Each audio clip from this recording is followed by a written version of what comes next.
Hey everyone, before I get started, I just want to remind you that if you like my content, hit that like button, subscribe to my channel, and then join the Militiaman and Crew Patreon community by clicking the link in the caption. Hey, good evening everybody, Militiaman and Crew. It's Sunday afternoon, the 6th of July, and I just want to welcome everybody to Patreon and to our Discord chat room. Thank you very much for your support, and Super Samson, keep knocking it out of the park, and thank you, Gigi, for keeping the room so lively and calm. So thanks very much. I appreciate you guys. It's awesome. Here's this article. It says oil and salaries on the table. Baghdad and Erbil reach an agreement to end the deadlock.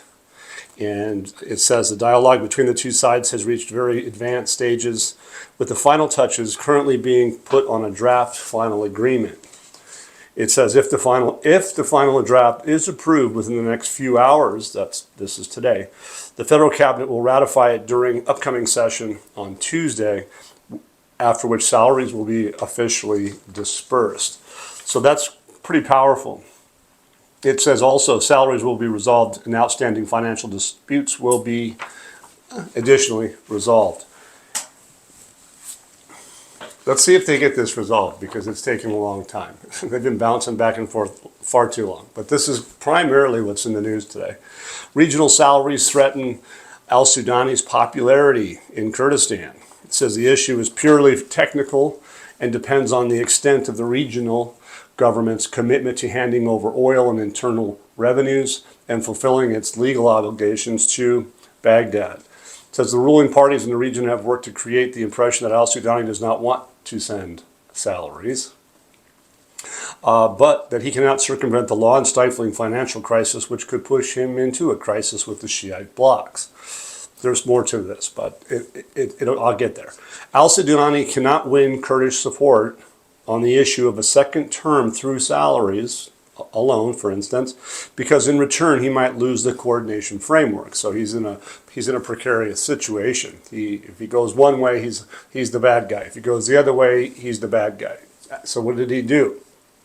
He made the issue contingent on the framework's approval of the federal court ruling to avoid any political repercussions within the Shiite camp. And so that is a pretty big situation. So ultimately you guys did see, and we have seen, that is true. That is something that we've had in our study, that it was in the court's hands, but now it's in al-Sudani's ball court. And they have had meetings, and they had those, and were ongoing, and apparently they took care of some of those meetings as of today. And if they finish them, they'll have a ratification of those things in a couple days. Kurdish warning: Baghdad will take control of the region's oil fields within days and immediately release salaries. So it looks like what's happening here is the Kurds are warning that Baghdad may take control or will take control. Basically, it looks like if they don't ratify, or if they didn't have a good meeting tonight, they might get forced to do what al-Sudani wants done, which is taking care of the oil situation and taking care of the salaries. It says if the Kurdistan Regional Government does not reach an agreement with the federal government to resume oil exports before Tuesday, Baghdad will then seize control of the oil fields. It says the federal government will release the salaries of the region's employees directly without consulting the Erbil government, with the support of the international community. So he's got backing from the international community. Al-Sudani does. He accused the Kurdish parties of intransigence and bringing the situation to a critical stage that threatens the region's future. And so it sounds like al-Sudani is a little bit hot and heavy over this issue. He's kind of tired of playing the ball game. He's looking to hit a home run and get it over with. It says oil smuggling puts Iraq oil minister under parliamentary scrutiny. This is a different article, but basically oil smuggling is a sensitive issue that has long impacted the government revenues, especially in light of Iraq's ongoing economic crisis. Any failure to control these operations is unacceptable to the public and politically. It goes on and says the case also raises controversy over the role of the national oil companies and tanker companies in smuggling operations. I don't know if you guys saw this or not, but on Friday, the United States Treasury sanctioned some people in respect to mixing oil, Iranian oil with Iraqi oil. And I think new technology can, when they find it, they can tell where some of the oil comes from. Or if there's two mixes in it, they know where both come from. Okay, it says, and to the extent to which the administrative leaders are responsible for negligence or even complicity, placing the oil minister, Hayyan Abdul Ghani, under the microscope of the parliament and public opinion. It's not going to go over very well if you're the oil minister and you got corruption on your hands.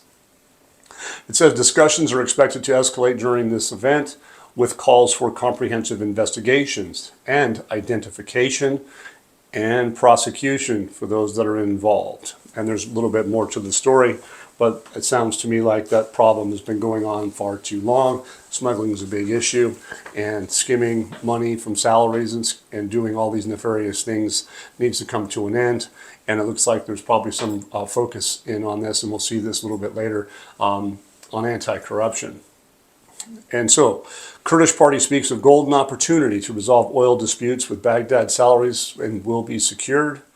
Iraq is demanding the oil produced in the region, and the federal government is prepared to pay $16 each barrel produced to the operating companies. Remember, look, the cost of production is part of Article 12, 2, paragraph C in the 23-24 budget amendment. Okay. Baghdad will provide the region's needs for gasoline and oil, as this is the case with the rest of Iraq's provinces, considering that this step represents a golden opportunity that will contribute to securing the salaries of the region's employees. I bet that the people of the region are going to be pretty happy about that if they can get this done. So that was in the news today, and there's a little bit more. It's the Speaker, Mohammed Mashahandi, and he has had a meeting with Barzani to agree to submit a proposal to the federal government regarding the salary crisis. Remember, we have salaries, we have oil, we have the water. Those are big issues, and they've all been, we saw the water issue being resolved with Turkey, so keep that in mind as well. Mashadani, he says, during the meeting affirmed the Parliament's full commitment to addressing the Kurdistan region's employee salary crisis, noting that the parliamentary efforts will continue to reach practical solutions to this and address this crisis, just as successful solutions were previously reached regarding the water issue. And I believe that the oil issue, effectively, as far as that $16 that I just mentioned, I think they did that on Wednesday, and I think we might see something on that. But anyway, it says here, for his part, Barzani, according to the statement, expressed the confidence in the role of the House of Representatives. And Mashandani, he personally is said to be finding a solution to the employee salary crisis, stressing that the region is awaiting practical steps from Parliament and the government to address the issue as quickly as possible. So here it says, though, the two sides agreed on the importance of the federal government and the Kurdistan Regional Government submitting serious proposals, working together to study and implement them, thus contributing to a radical and permanent end to this crisis. So to me, this sounds pretty serious, like they're really taking it serious finally. And I'm not surprised, especially at the timing of this. So let's see, I think this one here, it says, bear with me for 1 second, folks. Yeah, sorry about that, you guys. I just thought I had some of this report doubled up, but I don't. It's al-Mashahadani again. It says, we reached solutions with Neshravan Barzani to the region's salaries. It says, Mashahadani, he says, reaching solutions to the Kurdistan region employee salary crisis will be discussed in the coming days. So it's just a different viewpoint on this particular article. So they're talking about the coming days, and it's a little longer, but it says the solutions have been reached and will be discussed. It says Kurdistan Regional Government Council of Ministers confirmed on Wednesday, that's last Wednesday, the implementation of all federal government obligations regarding the region's oil exports through SOMO and the transfer of sales proceeds to the Federal Ministry of Finance. The council called on Baghdad to end the policy of depriving Kurdistan citizens of their salaries. Well, if he takes over the oil fields, he said he's going to pay the salaries. But I think that if they come to an agreement, they're going to pay the salaries. So the Kurdistan Region employee salary crisis is one of the most contentious issues between Baghdad and Erbil, an ongoing debate over oil exports, constitutional obligations, sounds like salaries, and fiscal policies. It says upcoming meetings with the two sides, pivotal. It should be pivotal in the breaking current political and financial deadlock. And so, interestingly enough, I go back to, it said Wednesday, they reached the oil file. To me, that is the Article 12 2C. And that's what I would take from that, because that $16 that I just got through mentioning is part of that. Here's another article that's fascinating too. It's a little bit different topic, but again, you'll see what I mean. An expert warns the central bank of Iraq of a predicament and calls for avoiding an American trap. This is a tough one, to kind of hard to read if you're not paying attention, but the bottom line is that what they want is, if you remember the national card, it's an internal card, it's done in dinars. They want to have that so that it's transparent, it's got a new technology, I'm assuming, with it, and therefore they won't have that risk of, say, for instance, if someone's doing some nefarious things, like, for instance, if they were happening to do something nefarious through prepaid cards, bank cards, MasterCards, Visa cards, key cards, Al-Alaq is presenting, or has already, this national card issue. Okay, it says Al-Hashimi, he's been noted to have said that the tactic followed by the United States Treasury when dealing with official and unofficial Iraqi parties involved fraudulent and illegal operations, kind of like I mentioned about the oil on Friday with Iran and having Iraqi oil. So it says, but because that's basically smuggling, right? They're taking place at home and abroad that tarnish Iraq's reputation. Okay, and this is to monitor, then punish. That's the trap. Monitor them, keep an eye on them, let them do the nefarious, let them do it, keep doing it so that they can see what the big web is, and then let the hammer fall. He adds that the U.S. Treasury has sanctioned through three executive orders Iraqi and other shadow businessmen active in the black economy and in the smuggling of Iranian oil and petrochemical products, which are under U.S. sanctions, using official Iraqi documents and in cooperation with parties in Iran, Malaysia, Syria, and Yemen. It says this measure is not the first of its kind and will not be the last. Previously, Iraqi banks, companies, and individuals have been sanctioned, all of which operate in vast and complex networks of fraudulent black operations that generate billions for their owners and damage the reputation of Iraq and its economy. It says basically, despite all of the methods of manipulation, camouflage, fraud, concealment employed by fraudulent smuggling and money laundering networks inside Iraq, and despite all the quasi-political support that takes place behind the scenes and in complete secrecy, it becomes clearer day after day that most of all these fraudulent activities are being monitored, tracked, and monitored by the Treasury through sensors that appear to be deeply embedded within these fraudulent systems. So Hashimi goes on and comments and says, the delay in the U.S. sanctions on these actions, saying, the delay in the U.S. sanctions through the Treasury on these actions is clearly due to the need to take sufficient time and provide an opportunity to uncover the entire network, its full activities, the extent of the involvement, those dealing with it, the amount of the funds, and other details that would make the case complete and ready for the implementation of sanctions. This allows them to continue to become more involved, expand their operations, and inflate their wealth without caring that everything is being monitored and infiltrated, and that sanctions are coming at any moment. In other words, the nefarious don't know, or they don't remember, what's happened in the past, and they just keep doing it.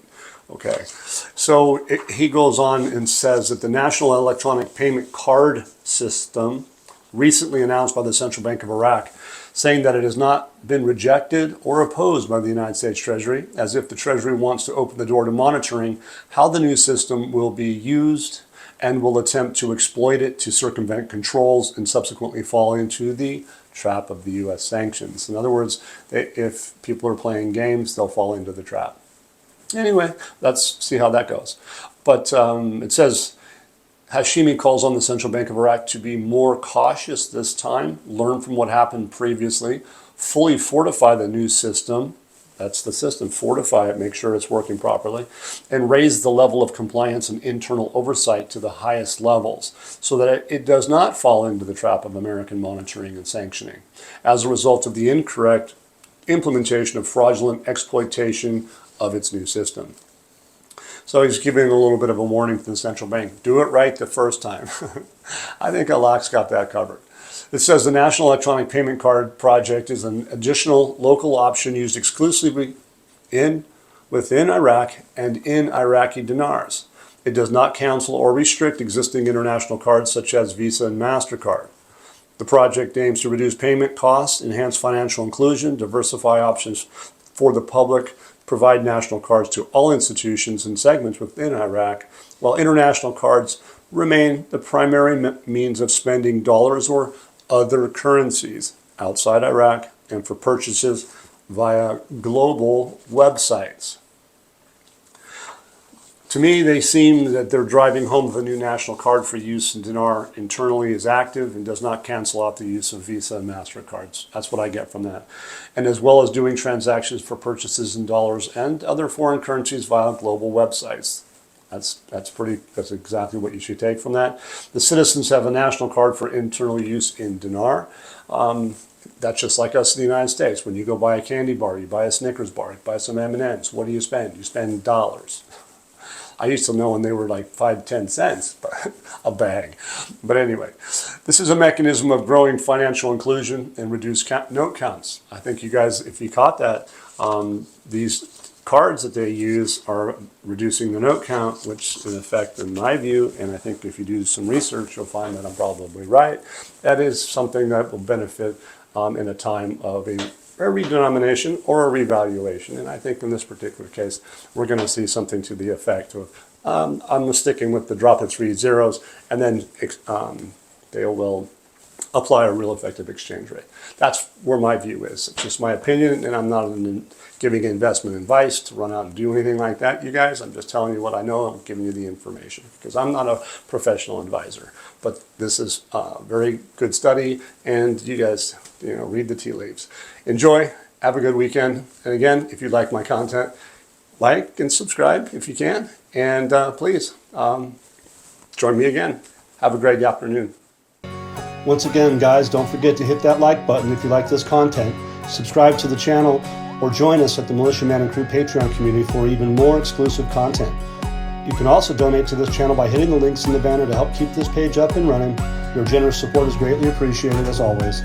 Much, much appreciated. Thank you so much and have a great day.